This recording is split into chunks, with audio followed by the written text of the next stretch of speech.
Buenas tardes a todos. Bienvenidos a AFI Escuela de Finanzas. Y lo primero, feliz año nuevo. Un año que para nosotros es muy especial porque nuestra escuela cumple 25 años, así que qué mejor forma de empezar este cumpleaños que con el debate que tenemos organizado esta tarde.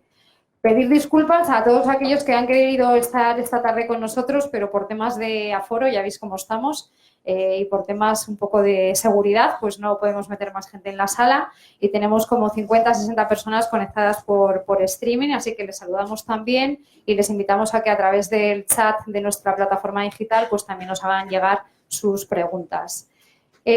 Contamos esta tarde con dos economistas, jóvenes economistas españoles, yo diría de excepción, ¿no? Dos de esos economistas que están consiguiendo divulgar conocimiento económico y financiero y hacer que cada vez la gente sepa más de economía y tenga más curiosidad por todo lo que tiene que ver con temas financieros.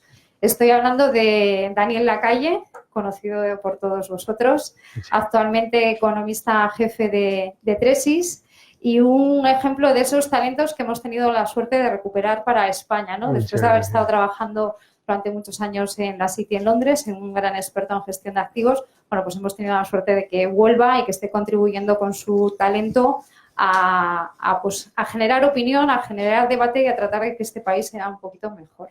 Así que, Daniel, muchísimas gracias, que sé que tienes una agenda muy complicada por acompañarnos. Muchas gracias a vosotros. El otro economista que nos acompaña, no les voy a dar tanto las gracias porque casi está obligado a estar aquí, es David Cano, socio de Analistas Financieros Internacionales y el director general de nuestra EAFI. Profesor además de nuestra escuela y director académico de varios programas de la escuela, entre ellos pues el programa de desarrollo directivo en gestión de carteras. También, junto con Daniel, pues participa en numerosos debates en medios y además son autores ambos de numerosos libros y publicaciones. La verdad es que es un lujo contar con ellos y desde luego para moderar un debate entre estos dos grandes economistas hacía falta una gran experta. Yo no me hubiera atrevido a sentarme ahí en el medio de los dos y por eso contamos con Laura Blanco, una periodista especializada en economía que también desde Capital Radio pues está contribuyendo a que cada vez haya un mayor conocimiento de economía y de finanzas y que la gente pues esté mejor formada e informada. Así que, Laura, muchísimas gracias por esa labor que haces todos los días desde la radio y muchísimas gracias también por aceptar la invitación de estar aquí esta tarde. Así que, sin más, como ellos son los protagonistas, yo les voy a dar paso y como sabemos que entre el público y la gente que nos siga a distancia va a haber numerosas preguntas y queremos generar debate, os hemos dejado tarjetas en las esquinas, ¿vale? Para que nos hagáis llegar las preguntas, las iremos recogiendo y así Laura va a tener la capacidad de aglutinar pues, aquellas que se vayan repitiendo y dar posibilidad a que salgan más ideas de todos ustedes. Así que, sin más, comenzamos. Muchas gracias. Bueno, muchas gracias, Mónica, y muchas gracias a todos por acompañarnos esta tarde. Y pregunten mucho, porque al final se trata de que aquí salgan ideas que nos ayuden a pensar y entender mejor qué pasa con la economía. Y en función de lo que esté pasando con la economía, si es que tenemos claro lo que pasa con la economía, yo entiendo que este cara a cara entre Daniel y David nos va a ayudar a tener las ideas más claras. También sepamos algo que es muy importante, cómo un problema en la economía luego nos va a afectar a nosotros en la gestión de nuestros ahorros, de nuestro patrimonio, de nuestra cartera. Llevamos 3 semanas escuchando hablar del cierre parcial de la administración americana, ¿verdad? ¿Eso afecta al americano? Sí, hoy colas en los aeropuertos americanos para poderse subir a los aviones. Lo que nosotros queremos es que entender lo que pasa en la economía lo podamos aplicar cada uno de nosotros a la gestión de nuestro dinero. ¿Y qué le pasa a la economía? Porque en un cara a cara, cuando a mí me plantean un cara a cara entre Daniel y David, van a estar enfrentados. Uno va a pensar que vamos a una recesión, el otro va a pensar que esto no es para tanto. Realmente yo creo que hay muchas dudas acerca de si estamos en un final de ciclo, si estamos en un momento en el que cualquiera de los puntos sobre los que se nos viene advirtiendo desde hace mucho tiempo puede estallar. China. Bueno, el Brexit, sí, hoy tenemos votación esta noche, pero del Brexit venimos hablando largo y tendido desde hace 3 años. ¿Qué pasa con Alemania? Que hoy ha salvado entrar técnicamente en recesión. ¿Qué pasa con los tipos de interés y qué pasa con el momento del ciclo? Si viene otra crisis, los bancos centrales van a poder ayudarnos a calmar la situación, aunque a lo mejor Daniel dice, uy, no, lo van a empeorar todavía más los bancos centrales como vuelvan a meterse. Yo creo que es muy interesante que Daniel, que David nos hagan una descripción del momento realmente en el que nos encontramos, a las puertas de una recesión, a las puertas de un precipicio. Esto no es para tanto, no le conviene a nadie, quizás, que la situación económica vaya peor y se van a esforzar. Por ejemplo, China esta noche, un plan de estímulo fiscal, y cuando no es un plan de estímulo fiscal es cualquier otro aspecto que nos hace pensar que a nadie le conviene que esto salte por los aires. Daniel, ¿estamos en el precipicio? ¿Viene una recesión? ¿Estamos en un punto de inflexión? Cuando nos invitan a este evento NAF y nos dicen punto de inflexión en la economía mundial. Si ya no crecemos todos tanto, ¿realmente estamos en un punto de inflexión? Eso es lo primero. Bueno, muchas gracias primero a todos por venir. Un saludo a los de los asientos baratos. Y muchas gracias a AFI por invitarme aquí a charlar un poco, ¿no? Sobre la economía. Estamos en un punto de inflexión. La pregunta yo creo que no es dónde estamos ahora, sino de dónde venimos. Venimos de un punto de inflexión, ¿no? Venimos de la mayor aumento de la masa monetaria visto jamás, ¿no? Vemos, estamos hablando esta mañana de un estímulo en China como si fuese una novedad. Yo llevo viendo estímulos en China desde el año 2001, todos los años, ¿no? Plan de estímulo más detrás de plan de estímulo, detrás de plan de estímulo. Entonces, la cuestión es inflexión, ¿en qué sentido? ¿No? Inflexión significa que vamos a repetir ese concepto pues, que puede sonar muy interesante desde el punto de vista del planificador central del crecimiento sincronizado, pero que en realidad pues, no deja de ser una entelequia, ¿no? ¿Sabes? No hemos tenido crecimiento sincronizado, hemos tenido endeudamiento sincronizado. Y entonces lo que estamos viviendo es un cambio de ciclo. ¿Qué es lo que pasa? Que llevamos escuchando, ha sido muy amable Mónica llamándonos jóvenes, pero David y yo que llevamos, peinamos canas o no sé si las peinamos, pero bueno, las tenemos. David y yo en nuestra carrera profesional, 25 años, no hemos visto nada más que políticas expansivas. Nada más. Entonces, ¿estamos en un punto de inflexión? No, vamos a seguir con políticas expansivas. La cuestión es, ¿qué es si los gobiernos y los bancos centrales tienen una varita mágica que cambie los ciclos económicos? ¿Y qué es lo que nos ha pasado, sobre todo en los últimos 10 años? Pero lo que nos ha pasado a mí y a todos nosotros que estamos aquí y a David es que nos han intentado convencer de que un señor o un gobierno o un banco central puede cambiar los ciclos económicos. Y los ciclos económicos simplemente ocurren, ¿no? La saturación de deuda existe, no es una cuestión de que los tipos de interés estén bajos, es que no necesitas tomar más crédito. Nos vienen diciendo que las empresas no invierten lo suficiente basado en ¿qué? En las estimaciones de lo que debería invertir para mantener periodos de burbuja, ¿verdad? Entonces, yo creo que no estamos en un periodo de inflexión. Yo creo que estamos en un periodo simplemente en el que, igual que cuando uno sale por la noche y se toma una Coca-Cola, pues te da un poco de energía y te tomas 7 y te da una gastroenteritis, ¿no? Estamos en gastroenteritis. En gastroenteritis. Estamos en eso. ¿Y cómo la enfrentamos la gastroenteritis o con el diagnóstico? No está de acuerdo, David. A ver. No, el diagnóstico desde el punto de vista de la evolución de los mercados financieros sí es relevante si tenemos en cuenta que en febrero del 2009 vimos los mínimos en el Standard & Poor's 500 y desde entonces hasta agosto hemos tenido una recuperación bursátil en la que Europa se ha quedado más atrás porque la economía europea se ha quedado más atrás, pero sobre todo por la composición sectorial de los índices, ¿no? Sobre lo que luego me gustaría a mí comentar. En ocasiones el análisis top-down que hacemos no es válido, porque hay una diferencia entre la posición del ciclo económico y la evolución del mercado. Y el caso del IBEX 35 sería seguramente el más claro.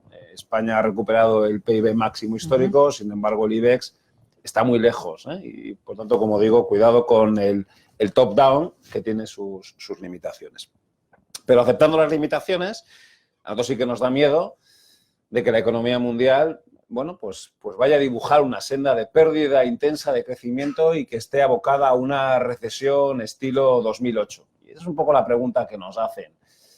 Vamos a repetir otra vez el 2008. Entendemos que la causa o la principal causa de entonces, que fue el problema de solvencia de los bancos, no lo vamos a volver a ver, porque los bancos se han fortalecido. Luego podemos hablar, ¿no? Si queréis un poco, los bancos se han fortalecido, los bancos tienen un nivel de solvencia que no tiene nada que ver con el que había entonces. Pero hay puntos de vulnerabilidad y uno de ellos es China, fundamentalmente el endeudamiento privado. Hablamos de los estímulos y sin ninguna duda China ha sido el país que por cada unidad de crecimiento del PIB más ha tenido que recurrir al endeudamiento, fundamentalmente al endeudamiento privado. Es el país donde el tejido empresarial tiene el mayor nivel de deuda del mundo, equivalente al 160% del PIB, y es un punto de vulnerabilidad que nos preocupa. Nos preocupaba el posible error de la Reserva Federal de Estados Unidos subiendo mucho los tipos de interés, pero ese parece que ya no se va a materializar porque la Fed ya es sensible y es consciente de que ya ha subido en 9 ocasiones y que seguramente ahora toque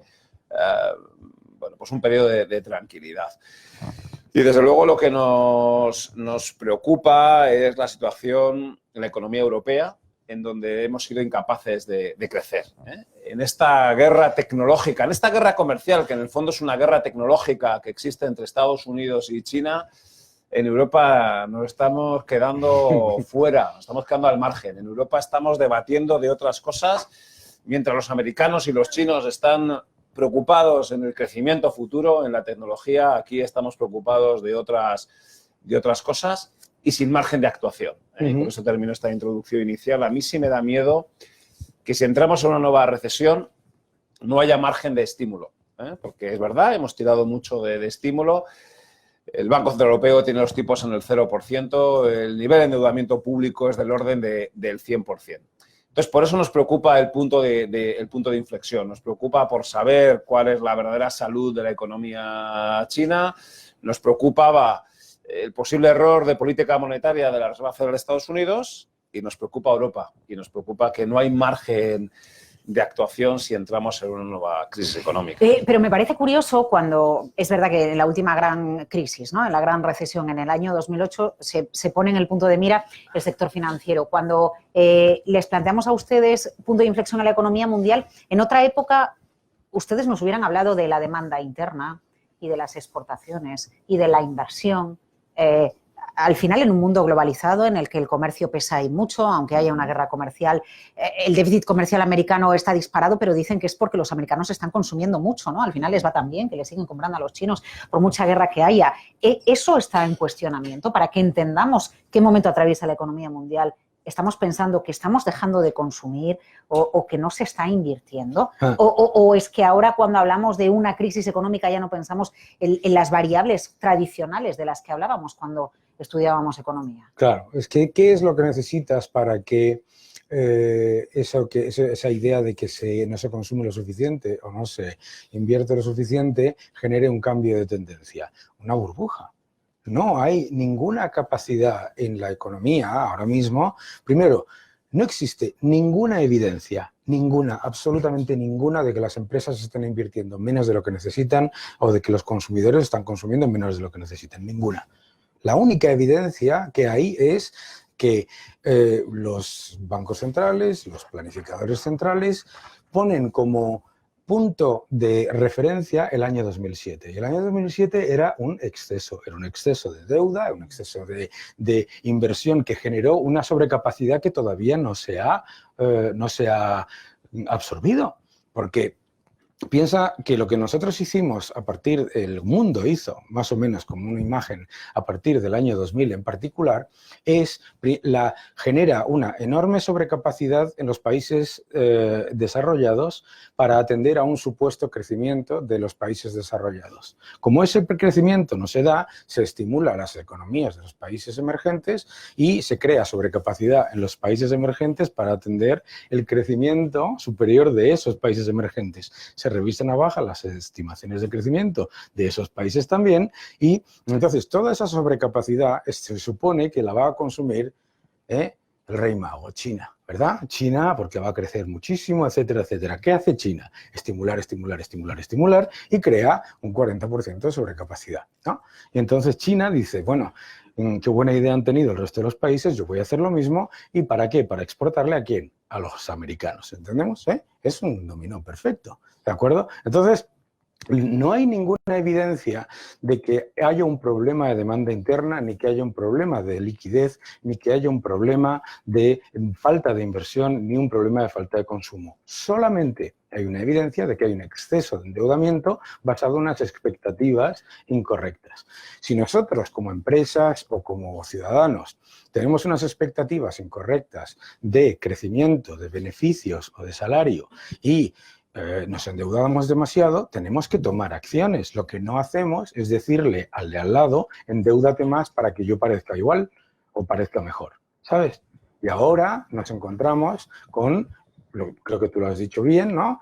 Nos encontramos con que efectivamente los estados no tienen espacio fiscal, los bancos centrales han bajado los tipos de interés a cero, ¿no? La liquidez el año pasado alcanzó máximos históricos en octubre, claro, luego empezó a caer, y la suma de la M2 en el mundo, y luego, pues entonces, lo único que tenemos que darnos cuenta es lo que necesitamos, esas unidades adicionales de endeudamiento y esas unidades adicionales de exceso para conseguir esa pequeña diferencia de crecimiento que genere lo que los planificadores centrales creen que es, no que haya, de nuevo, vuelvo, no hay ninguna evidencia que haya ninguna empresa que esté invirtiendo menos de lo que necesita, ninguna, ¿de acuerdo? Entonces, el gran problema es simplemente que los ciclos económicos pasan. Nosotros hemos intentado, digamos, disfrazar un ciclo económico, ¿vale?, a base de la mayor inyección de liquidez jamás vista, ¿no? El Banco Central de Japón, su balance ya es el 100% del Producto Interior Bruto, el de China es el 60, ¿cuánto es? El 60 y pico por ciento, no me acuerdo, el de la Unión Europea, del Banco Central Europeo es el 41, el de la Reserva Federal es el 21, ¿qué más quieres? ¿No? O sea, esto es como un desfibrilador que le da, como en las películas de terror, ¿no? Le das y das y das y das y simplemente no, la economía tiene sus necesidades y están cubiertas. Y además, tú has hablado de la tecnología. Estamos constantemente con unos estados cuyo objetivo es sostener el Producto Interior Bruto a cualquier costa. Sostener el Producto Interior Bruto es relativamente fácil, porque como todos sabéis, el Producto Interior Bruto es el único escandallo económico en el que se suma lo que gastas con lo que ingresas. Entonces, lo único que tienes que hacer es gastar más, ya vendrá otro, y asumirá el coste de la deuda, porque endeudándote se sostiene el Producto Interior Bruto, no solamente se sostiene. Entonces, ¿cuál es el problema? Pues que esa capacidad de absorción de esa cantidad de deuda, la deuda del año pasado alcanzó más del 300% del Producto Interior Bruto global. Bueno, pues lo que necesitamos es un proceso maravilloso, un proceso muy sano de limpieza. Y de la gastroenteritis. De limpieza, no se cura la idea esta keynesiana de que se cura una borrachera tomando más vodka, pues no es correcta, lo siento. Y puede tener un efecto placebo durante un tiempo, pero no duras eternamente. El error es pensar que tiene que durar eternamente, todavía más. Estamos hablando de términos macroeconómicos, pero como bien decía David, es mucho peor cuando el objetivo es la inflación de activos. mucho peor. En los últimos tiempos yo creo que hemos escuchado todos cómo se ha vinculado la purga que ha sufrido el mercado durante este otoño de 2018 precisamente con la normalización monetaria y la retirada de liquidez y cómo se ha tenido que acoplar el mercado a lo que era una realidad menos liquidez. Pero antes de irnos directamente al mercado, me gustaría introducir un factor que yo creo que cada vez pesa más en la economía. La economía del comportamiento, las expectativas, la confianza. Estamos en un momento en el que todos los frentes de dudas, me da igual, el comercial, la política fiscal que vaya a aplicar un gobierno con unos presupuestos, lo que vayan a hacer los empresarios alemanes contratando o no contratando o subiendo precios. Todo lo metemos en un cóctel y al final genera una sensación. Y es importante saber en qué sensación estamos, porque eso va a determinar que se desconfíe, que no se desconfíe, que yo te preste o que yo no te preste, o que consuma o que no consuma, ¿no? Y en eso sí tenemos un elemento de preocupación que trasladamos porque lo hemos visto en nuestros clientes y, bueno, pues un poco en nuestra actividad.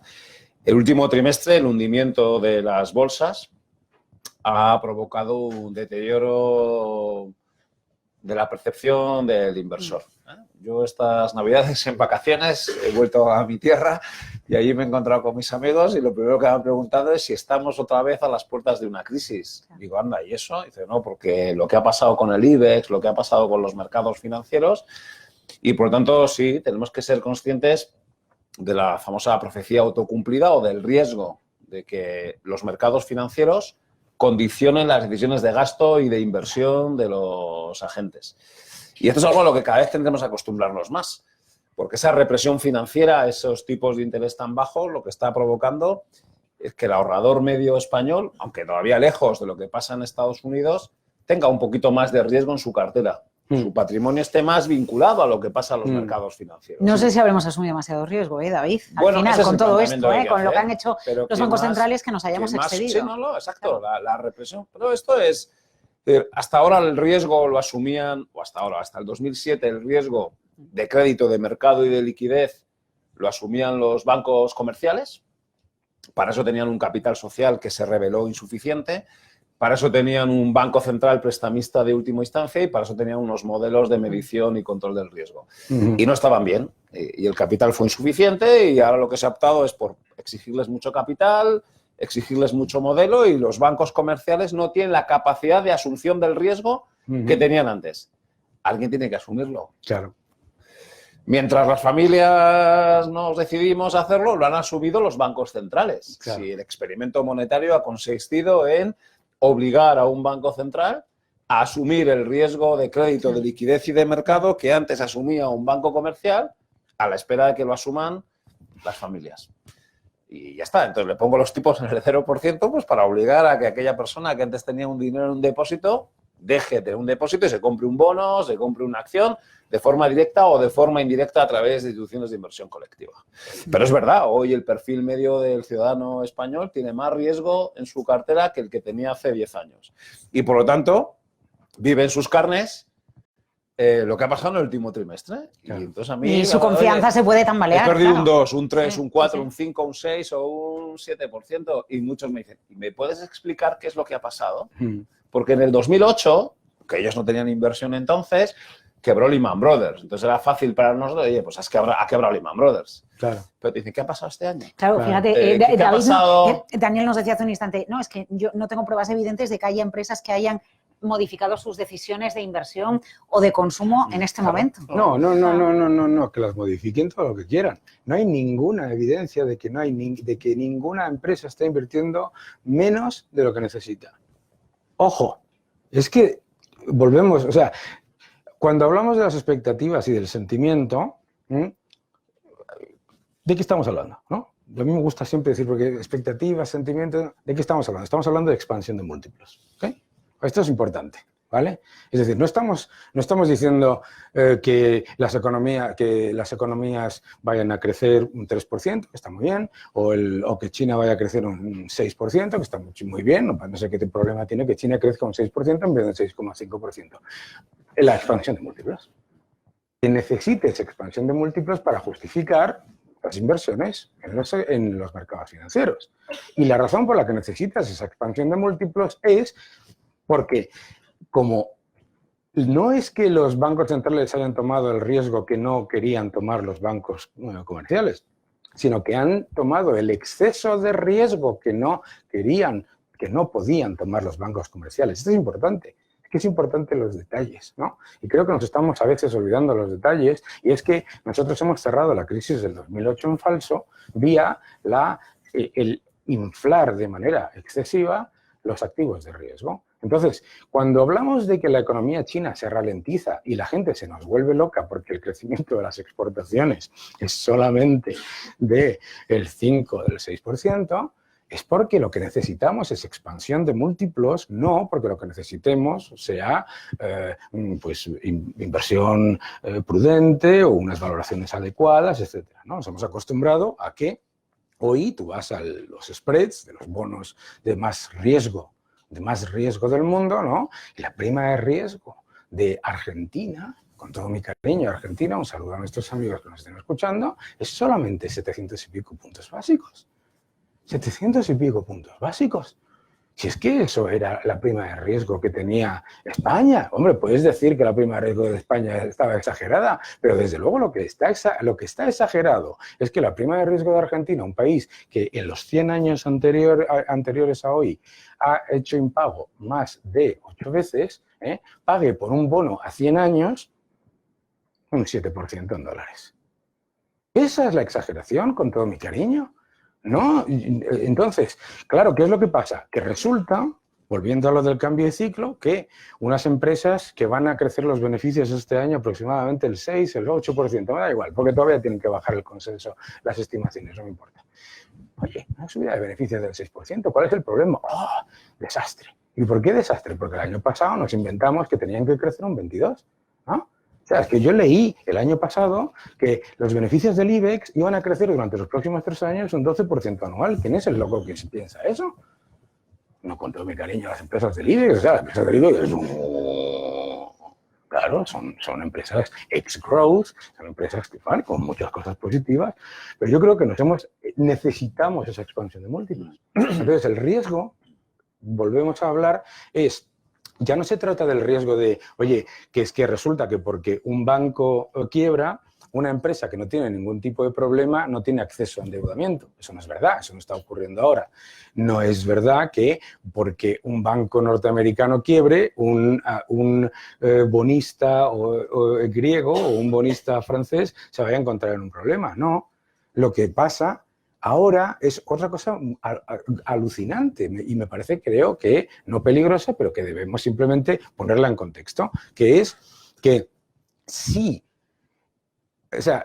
los bancos centrales no inyectan todavía más liquidez después de haber metido 20 billones europeos de dólares en las economías y bajar los tipos de interés a cero, entonces mi expansión de múltiplos que necesito para justificar que se me ocurrió comprarme unos bonos de Argentina a 100 años, pues no funciona. Ese es el problema. No es el problema. O sea, yo no tengo ningún problema. O sea, que la Unión Europea va a crecer al 1%. ¿Cuál es el problema? Yo, en ese punto, cuando en noviembre del pasado año el high yield europeo pagaba un 2% en TIR, con los dos ya advertíamos de que eso no tenía ningún sentido. Hombre, ahora ya con un 4,5% más o menos puede estar un poco más en línea.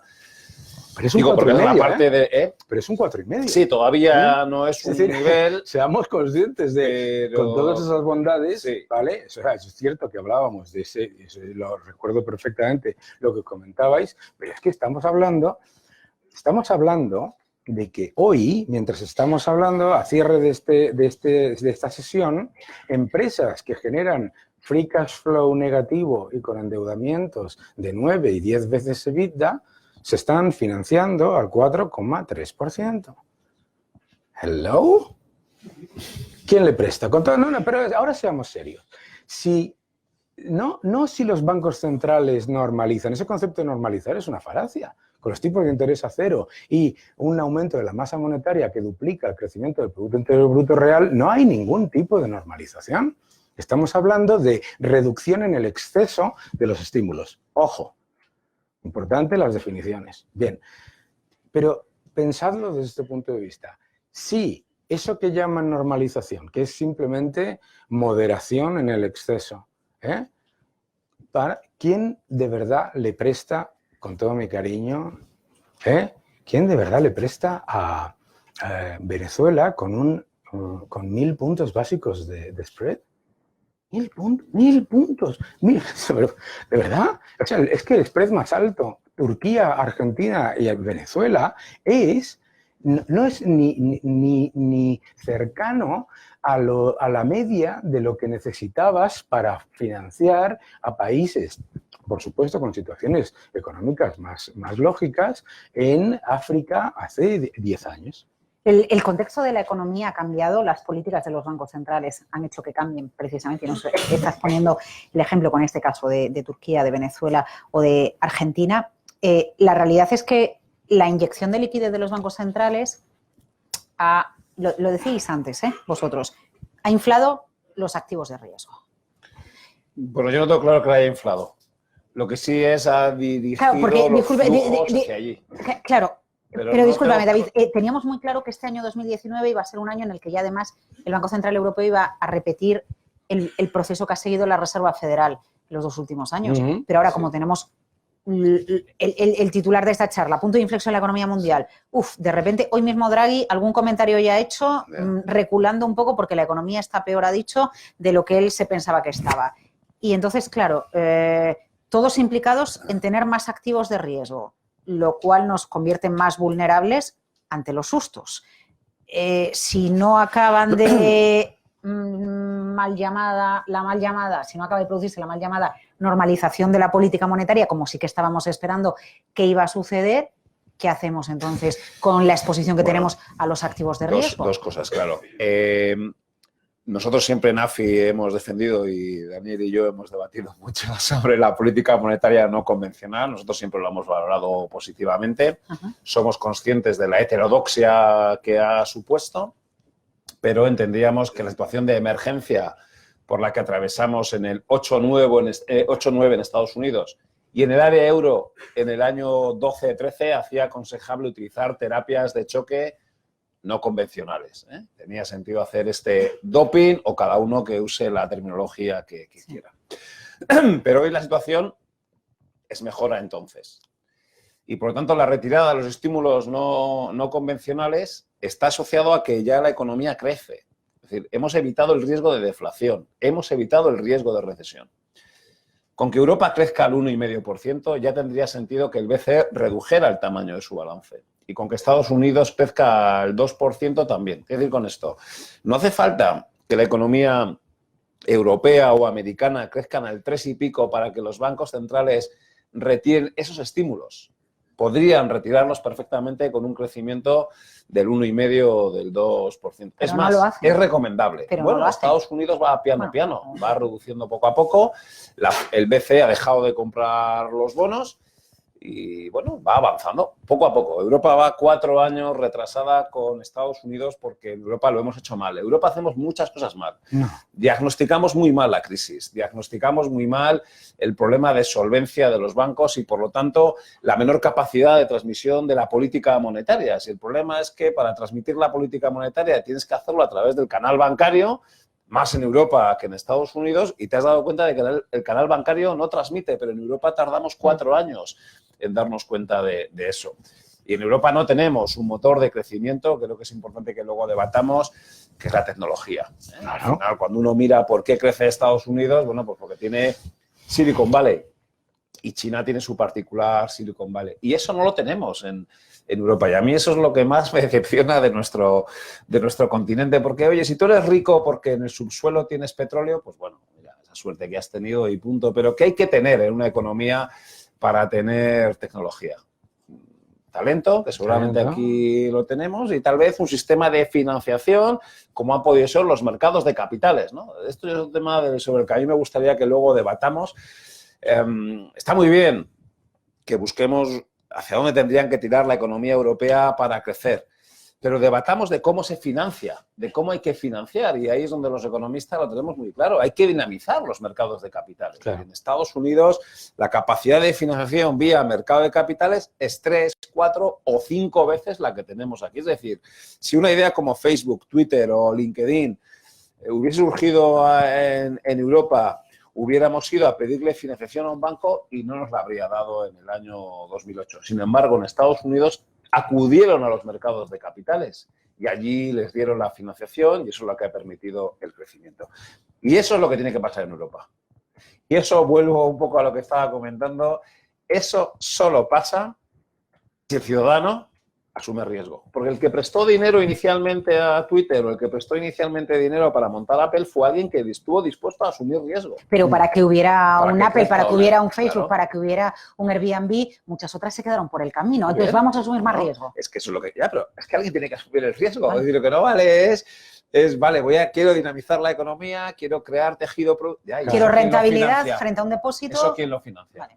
Claro. Los bancos comerciales no, los estados ya no pueden, los bancos centrales están ahí coyunturalmente, tendremos que ser las familias. Y eso exige cultura financiera. Y eso es una labor, lo decía muy bien en la presentación Mónica, en la que somos responsables. AFI es responsable, Daniel, tú eres responsable, los medios de comunicación sois responsables de transmitir que necesitamos que el ahorrador se convierta en inversor. Y que esto pasa porque en ocasiones sufra una perturbación como la del último trimestre del pasado año. Bueno, pero a medio y largo plazo sale la cuenta. Bueno, Así pero no no, todo el mundo está preparado para asumir. pues intentémoslo.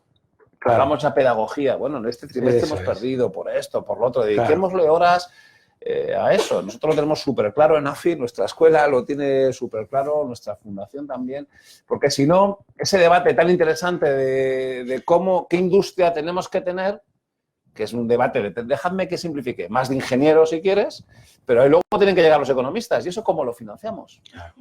Y se debe financiar a través de los mercados de capitales. Y se debe financiar, aquí hay unos cuantos gestores de fondos de inversión, a través de la compra de esos bonos, a través de la compra de esos activos de renta. Y eso los estadounidenses, claro, es que llevan desde los años 20, nos sacan 2 o 3 generaciones, están mucho más acostumbrados a invertir. Y que cuando pierden, nada, a los mercados se llega llorado, ¿no? Dice, cuando uno Ya claro, ha Nacho estaba invertido y ha pensando, ¿no? Aquí perdido, dejamos la culpa así. ya, nos sale ¿no? de Pero la ese, ciudad. claro, Pero- y eso los americanos... Pero los americanos, vamos, no puedo estar más de acuerdo. Son los americanos mejores, más innovadores, más inversores, mejores ingenieros. No. ¿Cuál es la diferencia? La penalización del éxito. Cuando tú tienes una sociedad, y lo siento mucho, como es la mayoría de los 27 países de la Unión Europea en la que se penaliza el éxito y se subvenciona el fracaso, tienes lo siento, pero es así. Y lo podremos disfrazar como queramos, pero ¿cómo va a tomar una persona riesgo? El nivel de riesgo que además necesitas. Nosotros, en uno de los fondos en los que yo trabajaba en Estados Unidos, financiábamos empresas como Facebook o como Twitter, una de ellas ahora una empresa de enorme capitalización, pero claro, por una que hoy es una de las 10 mayores del S&P 500, hubo centenares que cayeron un 10%, sino que se desplomaron y desaparecieron. Entonces, ¿y cómo se puede decir? ¿Éramos mejores? ¿Eran más innovadores? ¿Eran más atrevidos? No te penalizan por ganar ese dinero.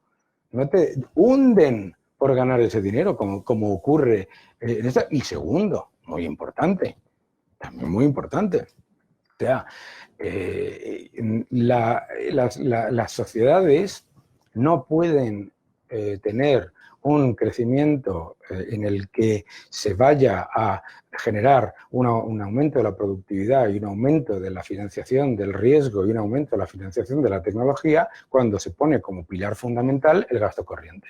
No puede ser. Lo siento. Japón lleva intentando convencernos de que es lo contrario, 3 décadas va a ser ya. Me da igual, no ocurre. Entonces, bien. Ahora, estoy totalmente de acuerdo. Estoy totalmente de acuerdo que los mercados financieros son absolutamente capitales en ese sentido. Y en ese sentido, pero además necesitas un elemento adicional, ¿no? Un elemento adicional, que es ese, el del premio al éxito. Es decir, que un señor que vaya por ahí, y, no sé, estuve el otro día que vino Ray Dalio, ¿no? Estuve con él, estuvimos desayunando y todo eso, fenomenal. Y bueno, pues ese señor se ha hecho multimillonario, qué maravilla, ¿no? ¿no? Es que hay un humorista francés que hace un stand-up comedy en Estados Unidos que dice, es que no puedo hacer la mitad de los chistes porque aquí la gente no se ríe si eres rico. Claro, lo siento, ¿verdad? Y a mí me parece que desde el punto de vista de la economía europea nos hemos planteado la casa por la ventana. Es decir, nosotros decidimos que el problema era un problema de Estados Unidos, decidimos que el problema no era de nuestro sistema financiero, no era de nuestro sistema productivo, etcétera, y decidimos con una unanimidad casi peligrosa que lo que tenía que hacer la Unión Europea era un QE igual que el de Estados Unidos. Y lo hizo. Entonces nosotros rescatamos el sistema financiero, pero en vez de hacer un rescate como se hizo en el TIRP, se hace que es un rescate en el que tú le prestas dinero a cambio de que te pague vía dividendos y resulta que el Estado de Estados Unidos le devuelven los bancos todo el dinero con intereses. Y aquí estamos todo el día peleándonos que si se rescató a los bancos o no sé si se rescató a los bancos. Se hace el QE y se utiliza, y el 80% de la inversión en la Unión Europea es reciclaje de capital. Entonces, claro, entonces el elemento fundamental que nosotros tenemos que plantear es precisamente convencer a la gente, no convencer a la gente se tiene que convencer a sí misma, no porque se lo diga yo, porque se lo diga David o porque se lo diga cualquiera, sino darse cuenta que cuando tú estás en un entorno en el que el crecimiento de la productividad y el crecimiento de la población, el envejecimiento de la población, etcétera, todos esos factores no ayudan en términos de crecimiento, la única manera en la que lo vas a compensar es con productividad. Y mayor productividad es mayor tecnología es mayor riesgo. Y riesgo incluye el riesgo de cero. Claro, a mí me aterra cuando me llaman de la televisión y me dicen, ¿puedes venir a hablar del colapso de las bolsas? Y digo, ¿qué pasó? No me he enterado. ¿Qué colapso? Que han caído un 2%. ¡Un 2%! Que han caído un 2% y tengo que hablar del colapso de las bolsas, pues llámame a Sálvame. ¿Qué tontería es esta? Claro, o sea, resulta que... Pero en el fondo, Daniel, con lo que estás comentando, y un poco por vincularlo con lo que nos planteaba David, ¿no? El hecho de que tenemos que asumir más riesgo de casos como Facebook, ¿no? Aunque, bueno, pues sea un ejemplo de una de las historias que sale muy bien. Pero yo no sé si estamos preparados o el trabajo que lleva, ¿no? Ir asumiendo, incluso vosotros que estáis más relacionados con inversores más cualificados y más profesionales, lanzarse a la toma de riesgo es una decisión que cuesta. Estamos claro, hablando de nuestro dinero, de lo que... Claro, pero cuando se te dice, cuando tú percibes que vas a tener casi garantizada, esto es el error, una rentabilidad. Es que leí, no sé si lo has leído tú esta mañana o hace unos días, que el inversor medio en España tiene unas expectativas de rentabilidad del 9%. Con los tipos de interés a cero y el bono en Alemania al 0,3 esta tarde, ¿no? O sea, es que flipas, ¿no? No, pero bueno, el caso de asumir riesgo es difícil para todos, ¿eh? Para Hombre. el minorista y para el institucional, ¿tú qué te crees, no? Que dices que al final, claro. Y el último trimestre del año, donde hemos estado todos absolutamente despistados porque ha habido esa desproporción entre la evolución de los fundamentales y la evolución de las cotizaciones. Y porque además se ha colado por el camino una nueva perturbación. Estoy de acuerdo que, para nuestra opinión, ¿qué ha dirigido a los mercados financieros? Oye, la percepción de ese punto de inflexión como empezábamos, la menor liquidez que hay en los mercados financieros, uno, porque los bancos centrales están retirando, y dos, y aquí vuelvo otra vez, hay mucho menos prop trading. Y esto es otro error, ¿eh?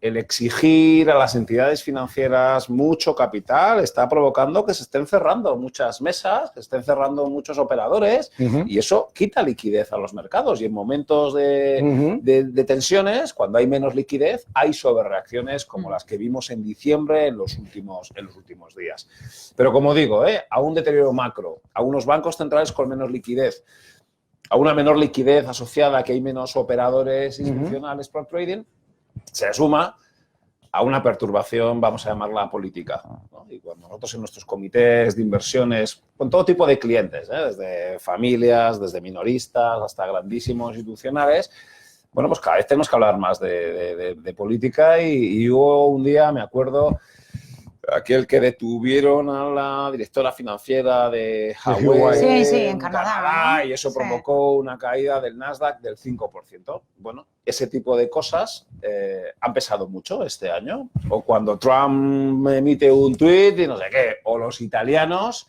que no han estado muy finos en su combate con Europa. Bruselas. Al final, para acabar cediendo, Sí. pero pagar 50 puntos básicos más de prima, que se ha quedado ahí, ¿eh? Sí, sí, sí. ¿No? sí. Y en muchas ocasiones, claro, no lo has hecho bien.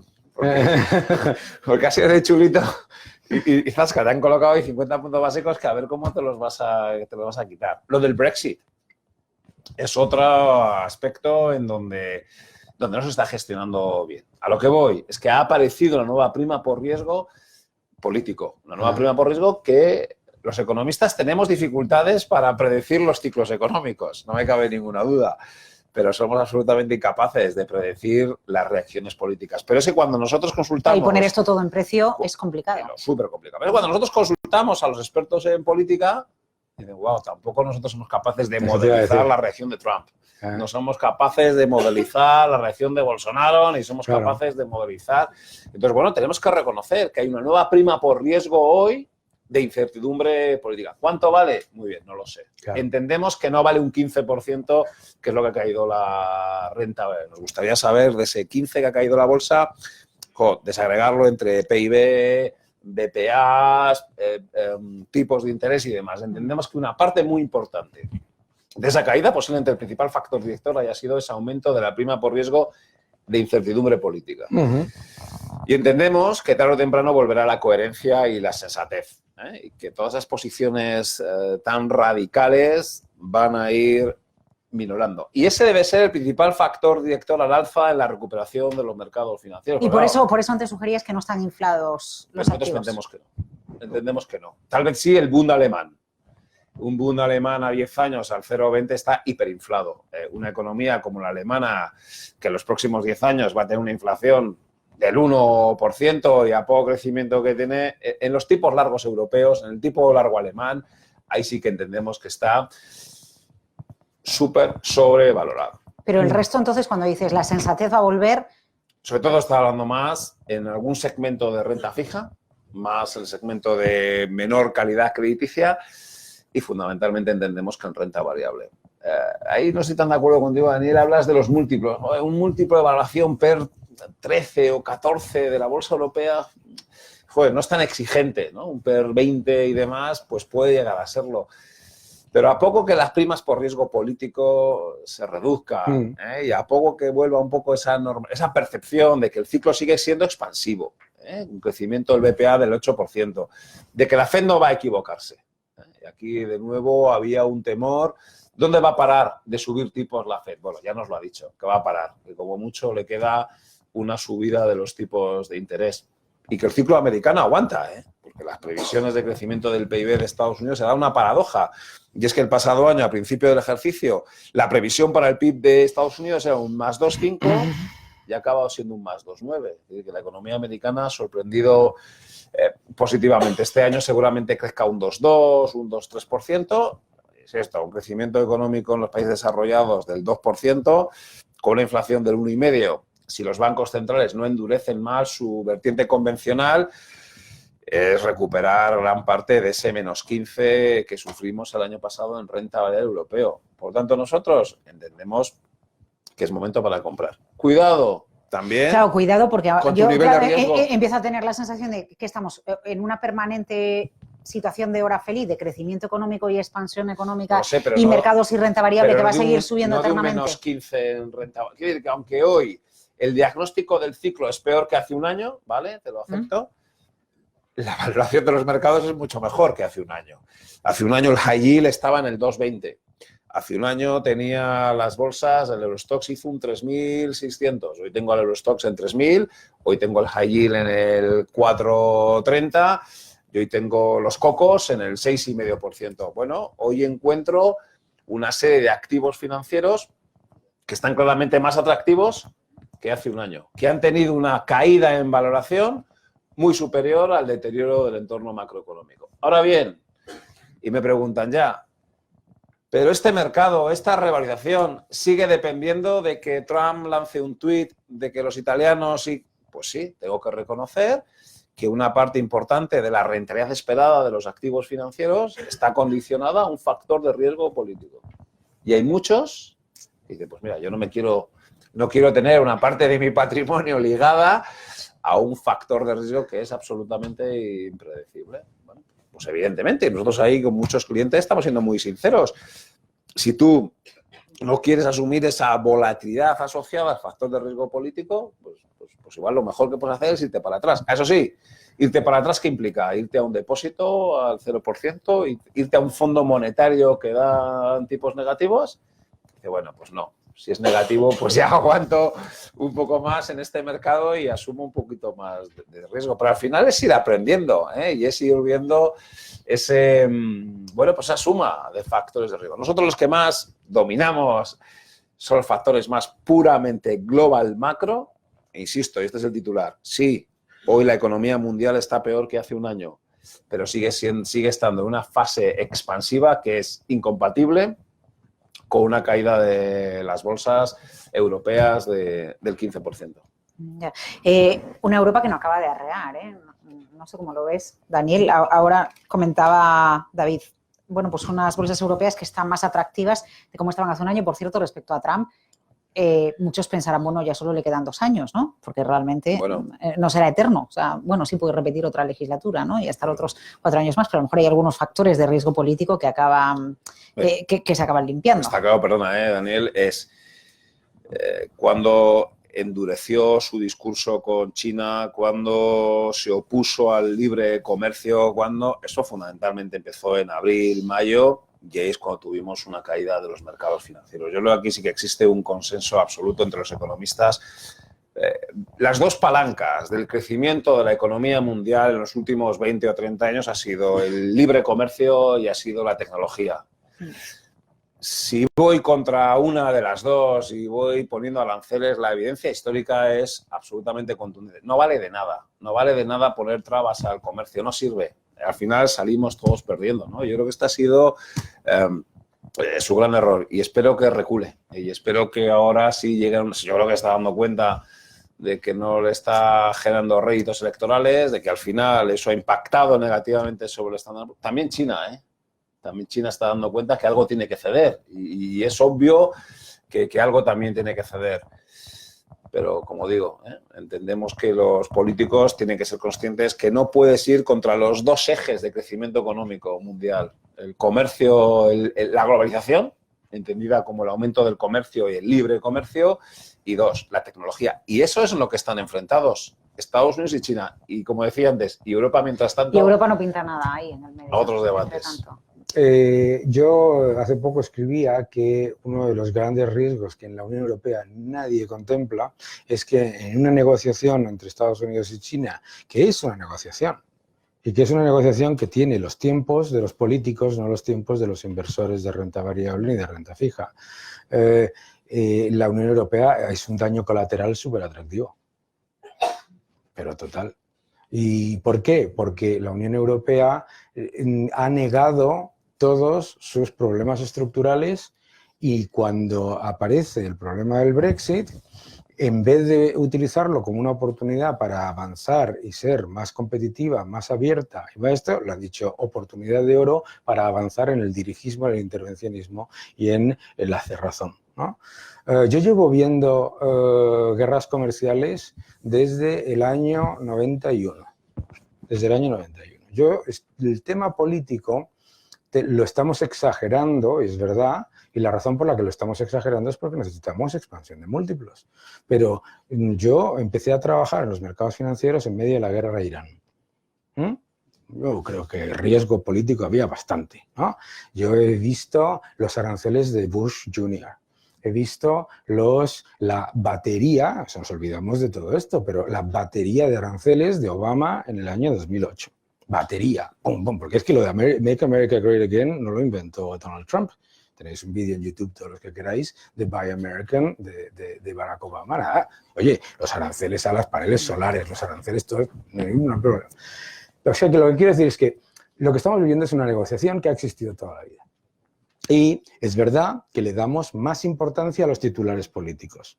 Y la razón por la que le damos más importancia a los titulares políticos es porque creemos que esos titulares políticos van a cambiar tendencias de largo plazo que son, en mi opinión, más importantes, ¿no? Pensamos que un acuerdo comercial entre China y Estados Unidos van a acabar con la tendencia de la ralentización de China, pero la ralentización de China no tiene nada que ver con la guerra comercial. Empezó mucho antes y empezó con el plan de estímulo del año 2008 y de ahí para adelante, ¿vale? Entonces, yo estoy de acuerdo en que le estamos dando un excesivo nivel de importancia al riesgo político. Pero me recuerda a aquella época, os acordaréis todos, menos los de allí, los jóvenes de los asientos baratos, que en el año 2012 íbamos invirtiendo y decían, no, hay que comprar Europa porque en un mes hay una cumbre en la que lo van a solucionar todo. You gotta be kidding me, ¿no? O sea, que esta panda de desorientados van a arreglarlo todo en una cumbre, ¿sabes? ¿No? Entonces, a veces distorsionamos los catalizadores políticos como factores mucho más importantes de otra cosa, ¿no? Y yo creo que precisamente para no entrar en la paranoia de que los catalizadores políticos te supongan todo eso, porque si realmente, os voy a decir un secreto, si realmente los tweets de Donald Trump dictaran el mercado, el fondo de un amigo mío que se montó en base a los tweets de Donald Trump no habría perdido un 14% el año pasado. Pues, cariño, que hemos tenido un año malo todos. Pero lo que quiero decir es, todos nos equivocamos, pero lo que tenemos que evitar es pensar en el truco, ¿no? Cuando tú vas a ver a Siegfried and Roy en Las Vegas, ¿no? Te hacen desaparecer un elefante en medio del escenario, en el Mirage, ¿no? Y dices, ¿pero esto es qué es? ¿No? El elefante está ahí. Bien, el elefante está aquí y el elefante es la saturación de deuda. Tú lo has dicho muy bien, cada vez necesitamos más unidades de deuda para generar una unidad adicional de Producto Interior Bruto. El crecimiento de la productividad de las principales economías, a pesar del increíble avance tecnológico, ha sido prácticamente cero. O sea, entre el año 2008 y el año 2016, el crecimiento de la productividad en Estados Unidos ha sido casi cero, ¿no? Claro, luego dicen que por qué no suben los salarios, ¿no? Hay muchos factores y entre ellos están los políticos. Pero no debemos olvidarnos del factor, en mi opinión, más importante, que es la decisión consciente y concertada por parte de gobiernos y bancos centrales de disfrazar el ciclo. Y cuando tú disfrazas el ciclo, ¿no? Si tú te inflas de una manera explosiva y empiezas, pues, ¿no? Como tipo, ¿os acordáis de mis rusos que se ponían unas túnicas así para disfrazar? Estaba gordo igual, ¿no? ¿Sabes? Y lo que termina ocurriendo es que lo que necesitas para generar mayor expansión de múltiplos desaparece. Y claro, dices, es verdad, ¿cómo puede ser que una reducción de las estimaciones de beneficios del 30% cuando el crecimiento va a seguir siendo positivo? Tienes razón. ¿Cómo puede ser que genere esta reacción una reducción de las estimaciones de crecimiento del 12% cuando va a seguir siendo del 3%? Pues tiene razón. La razón es todo el proceso anterior, ¿no? Entonces, me decían en un programa de televisión que los economistas son incapaces de predecir las recesiones. Digo, hombre, y vosotros los politólogos sois unos campeones prediciendo elecciones, ¿no? Claro. O sea, se han equivocado en todo. ¿Vale? Ya me acuerdo, la noche antes del Brexit, todos felices, la libra para arriba, no sé quién, no sé cuántos, nadie iba a votar Brexit porque hablábamos antes de estar aquí del sesgo de confirmación. ¿Cuál es el sesgo de confirmación? Todos los que estamos aquí pensamos lo mismo, con 2 grados de separación. David y yo podemos escapar en algo, pero en realidad estamos pensando lo mismo con 2 grados de separación. Y el mundo, nosotros cada vez pesamos más, el entorno financiero, y el resto de la economía va por otro lado. Entonces nosotros pensamos que si de verdad nos creemos, esto de verdad la gente se lo cree, o sea, ya hay gente por ahí con modelos que se cree de verdad que las empresas norteamericanas van a aumentar el CAPEX un 8% sin esos buenos tipos de interés. ¿Qué clase de economía es esa en la que una empresa no puede invertir al 2,25, pero sí puede invertir al 2? Es que no es cierto, lo siento. Ni era un problema de liquidez en su momento, ojo. Había un problema, hubo un problema que se podía haber solucionado, que se solucionó a corto plazo, pero dijeron, qué buena cosa, estamos generando expansión de múltiplos. ¿Por qué compra el Banco Central de Japón acciones? ¿Para crear empleo o para crecer más? No, para generar sensación de alegría. Si leéis el paper de Bernanke sobre el wealth effect, no hay un solo número. Es un paper filosófico. Él cree que si sube mucho la bolsa, la gente va a estar más contenta y va a invertir mucho más. ¿Sí o no? Sí o no. Y yo creo que debemos prestar atención a los catalizadores políticos, porque son importantes, pero sobre todo son importantes porque si mañana se llega a un acuerdo comercial con China, la ralentización de China no se para. Porque si mañana se llega a un acuerdo entre la Unión Europea y el Brexit, la ralentización de la Unión Europea tampoco se para. No tienen nada que ver. Son catalizadores, pero no son catalizadores de cambio de tendencia. Me gustaría trasladar algunas de las consultas que tienen los asistentes. Daniel, David, por ejemplo, ya que ambos habéis hablado mucho de la tecnología, de la importancia tecnológica de los chinos frente a los Estados Unidos, y ya que las compañías tecnológicas protagonizaron los principales titulares durante el otoño, ¿no?, y la caída en los mercados, claro, alguien les pregunta, ¿la próxima burbuja en estallar serán las empresas digitales? Y aquí meten a las Amazon, a las Google, a las Facebook. Nosotros en general pensamos que tras la tecnología no hay burbuja, porque hay beneficios y que los ratios de valoración, sobre todo tras la última caída, ¿no?, del 24% aproximadamente, los ratios del Nasdaq de PER son en la zona del 20%. Es verdad que son ratios PER más altos que lo que puedes encontrar en banca o en petróleo, pero aquí está el típico debate entre caro y sobrevalorado. Yo prefiero pagar PER 20 por un sector donde creo que los BPAs van a crecer al 10% que pagar PER 10 por algo donde los beneficios creo que van a crecer apenas al 1 o al 2, ¿no?, que es el famoso, el PEG, es dividir el PER entre el ritmo de crecimiento del BPA. Y seguimos pensando que eso es una de esas famosas megatendencias, megatrends o como queramos llamarlo, ¿no? Hay varias. Una tiene que ver con el envejecimiento, con la longevidad, como le gusta decir a José Antonio Berce, no envejecimiento, longevidad. Otro todo lo que tenga que ver con el cambio climático y otro, evidentemente, con la tecnología. Nosotros pensamos que no es una moda. Si uno mira alrededor, se da cuenta de que el crecimiento de la tecnología está ahí. Posiblemente los europeos no lo entendemos, porque pensamos que lo importante siguen siendo otras cosas, pero cuando hablas con los americanos y con los chinos, te das cuenta que están en el hiperespacio. Si el ganador va a ser Apple, Facebook o Amazon, no lo sé. AFI no llega al stock picking.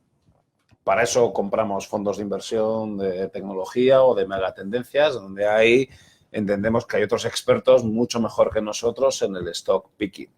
Pero que hoy una cartera de renta variable sin megatendencias, sin tecnología, no tiene ningún sentido, vamos, eso es una cosa que aquí tenemos, es un mantra que tenemos aquí muy, muy claro. Que prefiero tener en mi cartera tecnología a utilities o a petroleras o incluso a telecos, ¿eh? Aunque no respondan en sus números y en sus resultados a los criterios que tradicionalmente se analizaban en una compañía, en una empresa, porque mucho se les ha criticado a algunas de estas empresas. No me estás dando el beneficio que yo esperaba. Porque es que igual esperaba que me dieras un más 30 todos los años y claro, y por eso te he pagado un periódico. Pero si hay algo que caracteriza a la tecnología hoy es que tiene un ROE, un return on equity espectacular y sin deuda. Porque tú hoy para montar una compañía tecnológica no necesitas deuda. Hoy para montar un banco necesito muchísimo capital regulatorio. Para montar una compañía petrolífera necesito un montón de capital. Para montar la industria, una utility. Pero es que para montar una compañía tecnológica necesito capital humano. Sí. Necesito gente lista, pero no necesito capital. Bueno, y necesito inversores particulares que crean en mi proyecto y me dejen arrancar. Pero proporcionalmente necesito mucho menos capital. Claro. Porque no tengo maquinaria, porque no tengo que poner unas pilas. No sé, es una de las grandes claves donde el return on equity de la tecnología es muy superior y no tengo ese nivel de endeudamiento, ¿no? Yo creo que esto es un tema bien importante. No sé si, Daniel, al respecto, ¿quieres comentar algo? Dirijo una pregunta para ti. ¿Qué opinas de la postura de Trump de criticar continuamente a la Reserva Federal con los tipos de interés? ¿Alpe? Yo llevo escuchando a los presidentes de Estados Unidos criticar a una Reserva Federal que siempre hace lo que quieren, pero a todos. O sea, no sé, lo que pasa es que ahora somos más dependientes de la Reserva Federal, pero ¿os acordáis de George Bush con Greenspan? ¿no? ¿No? Es que a veces los medios nos olvidan, en los medios y en la hemeroteca nos olvidamos, ¿no? Y nos olvidamos de Obama. Nos olvidamos de Obama, que iba a despedir a Bernanke y que no sé qué. O sea, yo creo que, a ver, nuestro amigo Donald Trump tiene un problema de formas, claramente. Por lo menos de formas inusuales, no convencionales, como la política monetaria que tiene ahora. Yo llevo escuchando a presidentes de Estados Unidos intentar influenciar y, sobre todo, presionar de manera súper agresiva. Yo estuve con Bernanke aquí y estuve con Jerome Powell y, joder, perdón, o sea, llevamos escuchando a los presidentes ese mantra constante, ¿no? Entonces, a mí no me preocupa. A mí, en el tema de a mí me parece que en valoración, una de las cosas que pasa es que, yo creo que lo has dicho tú muy bien, es que no estamos valorando el capital humano. Es decir, nosotros, por ejemplo, pensamos que una compañía está barata porque su valor en libros es menor, su precio sobre valor en libro es menor de 1, ¿no? Y a mí me enseñaban una empresa de esas que me decían que estaba muy barata y decía, pero si es que este valor en libros no vale nada. Es que estos activos, dentro de 10 años, no valen nada. No es que no valgan menos, es que no valen nada, ¿no? Entonces, eso de la suma de partes, que siempre ha sido una broma en muchos casos, ¿no? Y todo eso, en muchos casos, nos olvida. Yo creo que el mayor riesgo no está en las compañías que parecen caras, sino en las compañías que parecen baratas. Y porque siempre parecen baratas. Pero, Daniel, son de las que más se habla. Ah, por supuesto. A las que más se les Los cita. dinosaurios siempre son los que más ruido hacen, pero son los que mueren. Claro, decía Winston Churchill que en un campo de vacas los que más ruido hacen son los grillos. Y es verdad. Y en un campo de todas las especies que van a resistir siglos, los dinosaurios son los que más aparecen. Entonces, ese es un problema, y es un problema porque cuando la gente, sobre todo el inversor minoritario, ¿no? Que en España el inversor minoritario invierte en 3 cosas. Una empieza por S, otra empieza por T y la otra es inmobiliario, ¿no? Entonces, claro, el problema con la S y con la T es que lleva 20 años perdiendo dinero. Pero está barata. ¿Siempre? Pero No, es que, mira, yo cuando entré en PIMCO, te voy a hacer se puede decir ahora, entré en PIMCO, tuvimos una reunión sobre asset allocation, ¿no? Y entonces viene un amigo y hace una presentación magnífica sobre Long Europe, ¿no? Vale, Long Europe, porque Europe this, porque changing growth patterns and this and bla bla, y todo fantástico, no sé qué, no sé cuántos, y pasa al lado un señor, ni mira a la pantalla y dice, Europe is always cheap, y se va. Y es verdad, ¿cuándo no habéis escuchado que Europa está barata? ¿Cuándo? ¿Cuándo no estaba Europa a un descuento desproporcionado con respecto a bla bla? ¿Cuándo? ¿Siempre? Siempre, baratísima. Entonces, ojo, cuando algo está barato siempre, es que no está barato, ¿no? No te digo lo que está, que conste que estoy de acuerdo en lo que tú estás diciendo en cuanto a que está más barato, han mejorado las valores. Ojo, pero una cosa y muy peligrosa es confundir value con value trap. Sí, sí. Y eso lo hemos hablado tú y yo muchísimas veces con inversores, con amigos, y tú estás completamente de acuerdo. Y en Europa tenemos un problema clarísimo de value traps, entre otras cosas porque si estás pensando en tecnología, cariño total, las telecomunicaciones europeas, pues con todo mi cariño, no están liderando la tecnología de nada, ¿no? Si estamos hablando de empresas aparentemente baratas por valor en libros, pues mucho de ese valor en libros simplemente, hablabas del cambio climático, es que hay muchas empresas en las que ese valor en libro, precisamente por ese factor, en 10 años no va a tener ningún valor, ¿no? ¿Eh? No, en ese sentido 100% de acuerdo. Si tengo que elegir un criterio, prefiero el crecimiento del BPA antes que y además te equivocas mucho menos, ¿eh? Renta variable. La capacidad de equivocarte es menor. Y luego en renta fija, la capacidad de pagar deudas, ¿no? Ahí En sí. este punto, por ejemplo, el sector bancario, del que hablamos. Nosotros en el sector bancario estamos muy largos en bonos subordinados, porque entendemos que esto ya no es un problema de solvencia y entendemos que van a pagar, pero no estamos largos en renta variable, en donde, en cierto modo, esa garantía en el que van a pagar. Aquí otra de las preguntas, los cocos. ¿Nos podemos permitir unos bancos no rentables para los próximos 2, 3, 4 años? Mejor al mirar a la banca hay que mirar algo diferente a lo que mirábamos. No, rentables son, pero poco rentables, o si quieres una rentabilidad, un ROE del 7% es un price to book 1. Claro. Para tener un price to book 2 o 3 es un ROE 12 o 15. Que eso lo conseguían los bancos en contexto de tipos más altos o apalancados. Claro, tipos bajos, incapacidad de apalancamiento, ROE 7, price to book 1. Entonces, o se les permite apalancarse más o pensamos que van a subir los tipos de interés y las dos cosas no parecen probables en el corto plazo. Por lo tanto, price to book de los bancos va a seguir bajo. Y yo prefiero comprarme un price to book 2 o 2,5, pero de compañías con ROE 15 y porque tienen mucho ROE porque necesitan muy poco capital, que es un poco lo que comentábamos antes, ¿no? Pues es un poco técnico del asunto, pero ahí es donde estamos mucho más posicionados. Insisto, para la parte de renta variable.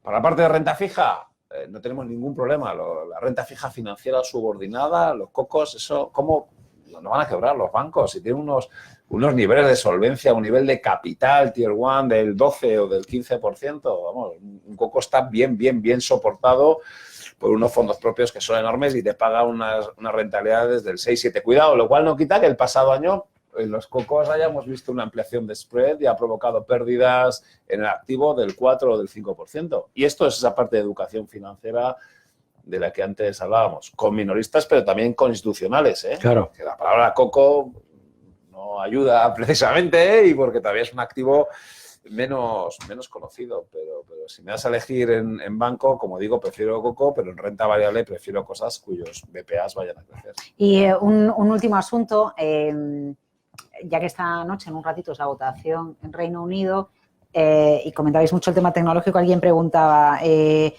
Reino Unido es nuestro Silicon Valley, pero se quieren ir. ¿Por qué será, no? ¿Por qué será, dice? Sí, ¿por qué será? ¿Coincide en algo esto? Porque sí es precisamente un país en el que se tecnológicas. Yo creo, que como sabéis vivo entre Madrid y Londres y tengo mi casa en Londres y todo eso, a mí me da mucha pena lo que está pasando y sobre todo me da mucha pena por lo que hablaba antes, porque ante la evidencia del Brexit, en vez de tomarse la oportunidad para crear todos esos factores que pueden ayudar a mejorar la productividad de la industria y todo eso, lo que se ha decidido conscientemente ha sido lo contrario en la Unión Europea. Esto es una guerra en lugar de plantearse qué pasa, ¿no? Claro, es que mira, yo no defiendo, que lo sabéis perfectamente, no defiendo para nada el Brexit, pero nosotros en la Unión Europea tendemos a, digamos, estereotiparlo y a ver a las personas que lo defienden de manera un poco maniquea. Y hay argumentos que, oye, si tú te lees el libro de Daniel Hannan, por ejemplo, pues dices, oye, ¿qué quieres que te diga? Pues no es difícil caer en creer en esa idea, ¿no? Entonces para mí, pues, ¿qué es lo que va a ocurrir? No lo sé, claramente, no lo sé. Ahora, lo que sí me preocupa, y me preocupa mucho, es que cualquiera de los escenarios que se contemplan de lo que ocurra, lo único que hace es enrocar más a las dos partes en los errores de su propio modelo, en vez de buscar la forma de... Yo siempre he sido un defensor no de la Europa de 2 velocidades, sino de 27 velocidades. ¿Qué es eso? Una cosa es la unidad y otra cosa es la uniformidad, ¿no? Y es que se está convirtiendo en un escenario absolutamente, lo siento, asfixiante. A ver qué pasa esta noche con la votación. Bueno, pues derrota histórica. De Theresa May, ¿no? Ahora mismo. 200 votos en contra. O sea que vamos, tenemos, entonces, ahora que ya lo sabemos, pues ya tenemos, yo creo que va a haber una moción de confianza a Theresa May que ya se intentó por parte del Partido Conservador. Creo que los defensores de una salida directa van a tomar más fortaleza. Y, bueno, veremos, probablemente haya nuevas elecciones, complicado, ¿no? Yo creo que, bueno, Ahora también, puede ser así o puede eliminarse uno de esos Yo riesgos ojalá, políticos exacto. si se reconduce todo, ¿no? En la vida cometemos errores, pero cometer un error por no reconocer que has cometido un error es mucho más grave. Fue un error el referéndum, fue un error querer seguir de la Unión Europea y ojalá se quedase. Lo cual no quita que debiéramos reformar aspectos de la Unión Europea, ¿eh? Estoy totalmente de acuerdo, pero creo que ojalá no haya Brexit. Sería un poco mi... pero este resultado no nos indica eso. No, a partir de ahora, bueno, pues a ver. No nos indica, No, desafortunadamente. segundo referéndum o... No, no te lo indica porque para pedir un segundo referéndum el gobierno tiene que estar avalado por el Partido Conservador. Si tú me has dicho 200 votos en contra, 200 Claro, votos en contra claro. significa que el ala de Jacob Rees-Mogg y Amber Rudd, de Dave Davis, de Boris Johnson, todo esto, no es que haya conseguido los 40 estos, es que estamos hablando de mucho más. Es que no hay posibilidad de...